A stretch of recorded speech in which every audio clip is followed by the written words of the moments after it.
Addunyaan keenya waggoota 1400 dura dukkana wallaalummaa fi dhiphina sanyummaa keessa gadi lixxee turte. Garuu goobanni amantii Islaamaa yommuu baatu jijjiiramni dhufe kan amantii qofa hin turre. Islaamummaan addunyaa kanaaf qaroomina haaraa, beekumsa qulqulluu fi ifa saayinsii arjoome. Islaamummaan nama hiyyeessaa fi sooressaa walqixa dhaabe. Barreessuu fi dubbisuu akka ibaadaatti barsiisee wallaalummaa ajjeese. Addunyaa qoqqoodamte beekumsaan walitti hidhe. Garuu qaroominni guddaan addunyaa raase kun dandeettii fi beekumsa uummata adda addaa of keessatti baqsee qaba. Icciitiin guddaan qaroominni Islaamaa akka utubaan isaa cimu godhe dandeettii sammuu uummata adda tokkooti. Uummanni kun akkuma Islaamummaa fudhataniin dandeettii qaban hunda gara amantiitti deebisuun utubaa qaroomina keenyaa ta'an. Isaanis uummata Faaris yookiin Iraan hadhaati.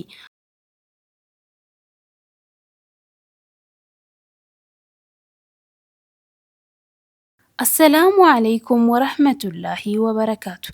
Hordoftoota kuusaa seenaa keenya akkam jirtu? Turtiin torbanii maatiin, waatiin, qe'een akkamisinii jirti?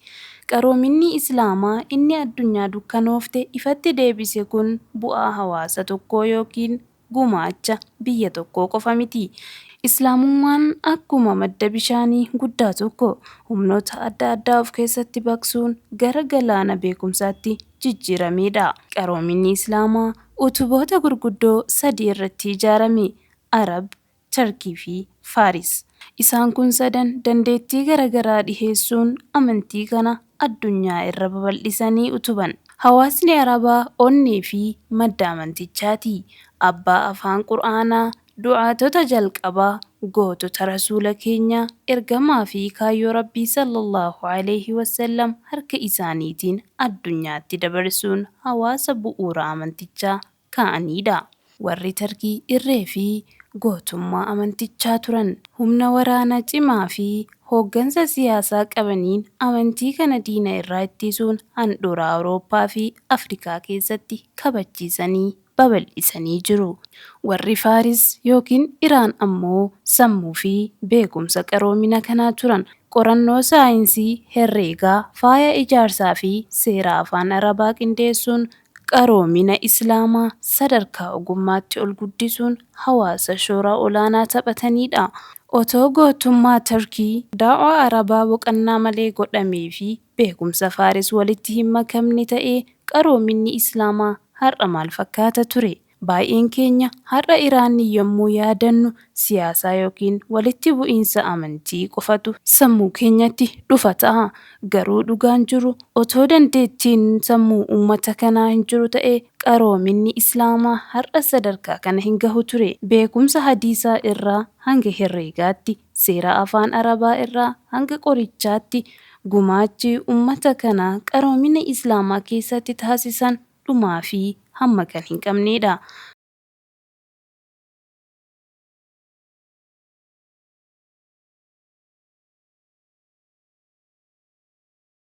Kuusaa seenaa keenya torban kanaa keessatti seenaa uummata dandeettii sammuu isaaniitiin ergamaa Rabbii sallallahu alaihi wasallam biratti galateeffatamanii biyya qaroomina Islaamaa utubdee fi addunyaa barsiiste kana hanga Rabbiin nuuf laaffise kan ilaallu ta'a.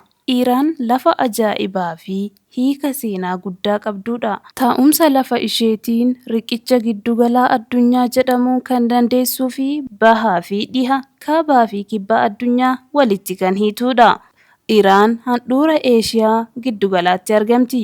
Kaabaan galaana Kaaspiyaaniin, kibbaan immoo galaana Faarisii fi galaana Oomaanitti dhihaatti.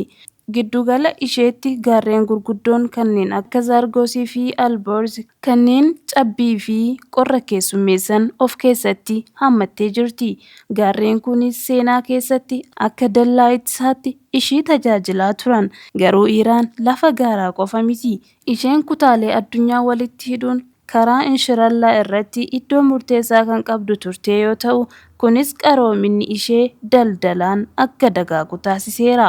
Iraan qabeenya uumamaa addunyaan ittiin ishee beektu hedduu qabdi. Bishaan icciitii lafa jalaa sababa lafti ishee gariin gogaa ta'eef Faarisoonni teeknooloojii qanaat jedhamu uumanii. Kunis bishaan lafa jalaa fageenyaan deemsisuun lafa qonnaa itti madaqsuudha. Teeknooloojiin kun hanga har'aatti dinqisiifannaa injiinaringii addunyaa ta'ee itti fufee jira. Iraan madda zafaraanaa addunyaa irratti albuudonnii fi dhagaawwan babbareedoon ishee keessaa ba'an faaya mootota addunyaa turanii. Har'a ammoo Iraan qabeenya boba'aa fi gaazii uumamaatiin addunyaa irratti sadarkaa olaanaa qabdi. Qabeenyi kun humna siyaasaa fi dinagdee isheetiif isa hangafaadha. Iraan guyyaatti boba'aa barmeela miiliyoona 3.2 hanga miiliyoona 3.5 ta'u oomishtee gabaa addunyaa fi biyya keessaaf dhiheessiti. Iraan biyya waqtii 4 yeroo tokkotti keessummeessituudha. Yommuu kaaba isheetiin cabbiin bu'u, kibba isheetiin ho'a boba'aa jiraachuu danda'a. Garaagarummaan qilleensaa kun uummanni ishee akka jijjiirama qilleensaa waliin madaqan jireenya daldalaa fi qonnaa irratti akka dandeettii addaa qabaatan isaan taasiseera. Islaamummaa dura Faaris yookiin Iraan humna addunyaa raasuu fi qaroomina waggoota kumaatamaa qabdu turte. Mootummoonni akka Saayiraas guddichaa yookiin Saayiraas the Great mootummaa ardiilee 3 Eeshiyaa, Awurooppaa fi Afrikaa irratti diriiruu hundeeffatanii turan. Bara sana keessa Faarisoonni amantaa mataa isaanii Zoroastriizim jedhamu qabu turan. Hawaasni sun barumsa, barreeffama seeraa, bulchiinsaa fi teeknooloojii jallisii yookiin irrigeeshinii irratti baay'ee madaqoo turan.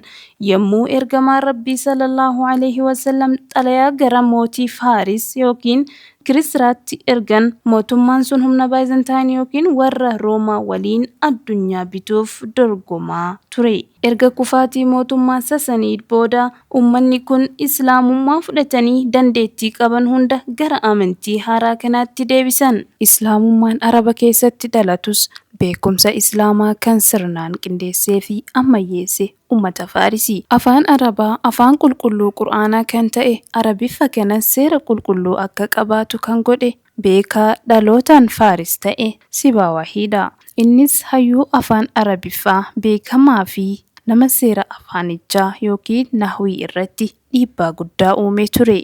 Beektonni hadiisaa gurguddoon 6 yookiin kutubu sittaa keessaa harki caalaan isaanii dhalootaan biyya Faaris turan. Imaam al-Bukaarii, Imaamul Muslim, At-Tirmizii, An-Nasaa'ii fi Ibn Majaa hundi isaanii dhiiga Faaris qabu. Isaan malee seenaan hadiisaa akkam ta'a laata? Gaaffiin jedhu ka'uu kan danda'udha. Gaaffiin kunis salphaa miti. Sababni isaas utuboota amantii Islaamaa keessaa isa lammaffaa kan ta'e hadiisni haala amansiisaa kanaan nu qaqqabuuf sababa ijoo kan ta'e wareegama beektota Faarisii. Galmeewwan hadiisaa addunyaa Islaamaa keessatti sirreessituu jedhamanii fudhataman 6 kan kutub as-sittah jedhaman keessaa harki caalaan isaanii bu'aa sammuu dhalattoota Faarisii. Imaam al-Bukaarii dhalootaan biyya Bukaaraa yookiin Iraan guddittii kan ta'ee fi qulqullina hadiisaaf jecha waggoota 16f biyyatti asiif achi deemuun hadiisota 100,000 hedduu keessaa filatee hadiisa qulqulluu fi sirrii nuuf galmeessuu nama danda'edha. Imaam al-Muslim inni dhalootaan magaalaa Nishaapur Iraan yommuu ta'u, gumaachi isaa Sahih Muslim jedhamuun hamma har'aatti wirtuu ragaa beekumsa amantii keenyaa ta'e tajaajilaa jira. At-Tirmizii, An-Nasaa'ii, Abu Daawudii fi Ibn Majaa beektonni kun hundi dhiiga Iraan kan qabanii fi dandeettii xiinxala sammuu baay'ee cimaa ta'een kan qaban ta'uun isaanii faana ka'anii darbaniin hubachuun salphaadha. Karaa falaasamaa fi shari'aadhaan Abu Haniifaa abbaa mazhaba bal'aa addunyaa dhiiga Iraan of keessaa qaba. Al-Gazaaliin yookiin Hujjatul Islaam yaada addunyaa Islaamaa bara sanaa fooyyesse. Dhalootaan biyya Iraan yookiin Tusturi. Beektonni kun beekumsa amantii qofa osoo hin ta'in saayinsii ammayyaa irratti xuuba amantaa isaanii kaa'anii jiran. Ibnu Siinaa abbaa qorichaa yookiin meedisinii addunyaa fi Al-Khawaarizmii abbaa herreegaa Al-Jabiraa hedduun isaanii dhiiga warra Iraan keessaa argaman. Bu'aa dandeettii sammuu uummata kanaafis addunyaan ragaa ni baati. Aadaa fi ogbarruun Faaris onnee namaa keessa lixa. Walaloowwan Jalaaluddin Ruumii Haafiz har'a afaanota addunyaa hedduutti hiikamuun onnee namaa booji'u. Faarisoonni afaan Arabaa afaan amantii godhatanii afaan Faaris yookiin Parshiyaan immoo afaan ogbarruu jaalalaa fi qaroominaa taasisan. Magaalaawwan akka Isfahaanii fi Shiraaz hojii harkaa fi arkiteekcharii yookiin ijaarsa kanaan dura addunyaan hin agarre agarsiisuun miidhagina walakkaa addunyaa jedhamanii waamamu turan. Kun hundi kan agarsiisu Iraan biyya Shi'aa fi Sunnii jedhamuun qoqqoodamtuu qofa osoo hin ta'in wiirtuu qaroomina dhala namaa ta'uu isheeti. Har'a irra caalaan uummata isaanii Shi'aa ta'uu danda'a. Garuu seenaa waggaa 1000 ol biyyattiin Sunnii ta'ee dabarsite dagachuun hin qabnu. Bara 500 dura Iraan wiirtuu aqiidaa Sunnii fi Hadiisaa turte. Jijjiiramni dhiyeenya kanaa seefaa fi Iraan dhufe seenaa waggaa 1000 fi gumaacha jaarraa 13f biyyattiin Islaamummaaf goote balleessuu hin qabu. Nutis dagachuun nurraa hin miidhagu. Faarisoonni utubaa qaroomina keenyaati. Akkuma ergamaan Rabbii sallallahu alaihi wasallam jedhan otoo amantiin yookiin beekumsi urjii surayyaa bira jiraateeyyuu namoonni dhalattoota Faaris irraa ta'an dhaqanii fiduu turan. Kun ragaa nabiyyi keenya sammuu uummata kanaaf kennanidha. Hawaasa tokko akkamiin ibsuun danda'ama? Gootummaa isaaniitiin, beekumsa isaaniitiin moo aadaa isaan waggoota 1000f tursiisanii? Hawaasni Iraan har'a yookaan uummanni Faaris durii deebii gaaffii kanaa hunda of keessaa qabu. Isaan biyya Shi'aa fi Sunnii jedhamuun qoqqoodamtuu qofa osoo hin ta'in wiirtuu sammuu addunyaa fi onnee ogbarruuti. Beektonni seenaa addunyaa hundi waan tokko irratti waliif galu. Innis uummanni Iraan sammuu qaroomina Islaamaa ta'uu isaaniiti. Dhaloonni kun herreega, qoricha, saayinsii fi xiinsammuu otoo addunyaan hin beekin ittiin madaqan. Beekumsaaf dorgomuun, qo'annoo gadi fageenyaa hojjechuun dhiiga isaanii keessa jira. Aadaa isaanii keessatti wanti nama ajaa'ibsiisu tokko jira. Sirna kabaja ta'aruuf jedhamu. Kunis kabaja walii kennuu fi keessummaa simachuun sadarkaan addunyaan ittiin isaan beekudha. Nama biyya alaa yookiin keessummaa manatti simachuun baasii mataa isaaniitiin tajaajiluun isaaniif aadaa boonudha. Mana isaanii keessatti ati keessummaa osoo hin ta'in kennaa Rabbiidha. Kabajni isaan walii deebisanii fi haasofni isaanii inni qulqulluun eenyummaa hawaasa kanaa caalaatti miidhagsa. Hawaasni kun weerara Mongooliyaa fi dhiibbaa humnoota dhihaa hedduu keessummeessaniiru. Garuu aadaa fi afaan isaanii otoo hin balleessin waggoota 1000f tursiisuu danda'aniiru. Kunis hawaasichi dandeettii of jajjabeessuu fi eenyummaa isaa kabachiisee itti fufuu qabu agarsiisa. Isaan weeraramuu danda'u garuu eenyummaa isaanii hin gurguran.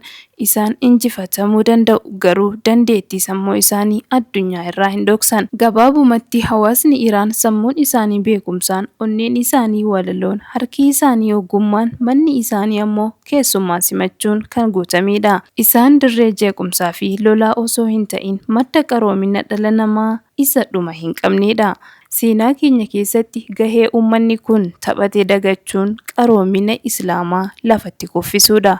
Hawaasni Muslimaa addunyaa irra jiru wallaalummaa fi dhiphina keessaa ba'uuf beekumsaan ijaaramuu qaba. Seenaan keenya kan nu barsiisu yommuu nuti sammuu keenya beekumsa, amantii fi saayinsiitiin diinagdee keenya utubuun addunyaan kabajaan nuuf harka kenniti. Gaheen keenya seenaa kanaan duraa faarsuu qofa osoo hin taane seenaa keenya isa dhugaa walqixxummaa fi jaalala qorachuun dhaloota haaraa beekumsaan leenjisuu. Addunyaa waraanaa fi walshakkiin guutame tanaaf nagaa fi tasgabbii arjoomuu, garaagarummaa sanyii fi afaanii dhiifnee haada Islaamummaan harka wal qabannee ijaaramuu fi tokkummaa uumuudha. Rabbiin subhaanahu wa ta'aalaa sammuu keenya beekumsaan, onnee keenya iimaanaan, jireenya keenya immoo nagaan akka nuuf miidhagsu du'aayii keenya.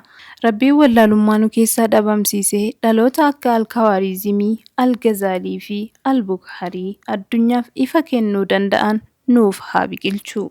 Hordoftoota kuusaa seenaa keenyaa, seenaa keessan beekaa, eenyummaa keessan kabajaa. Hanga seenaa biraatiin walitti deebinutti nagaa fi rahmanni Rabbii isin waliin haa ta'u. Wassalaamu alaikum wa rahmatullaahi wa barakaatu.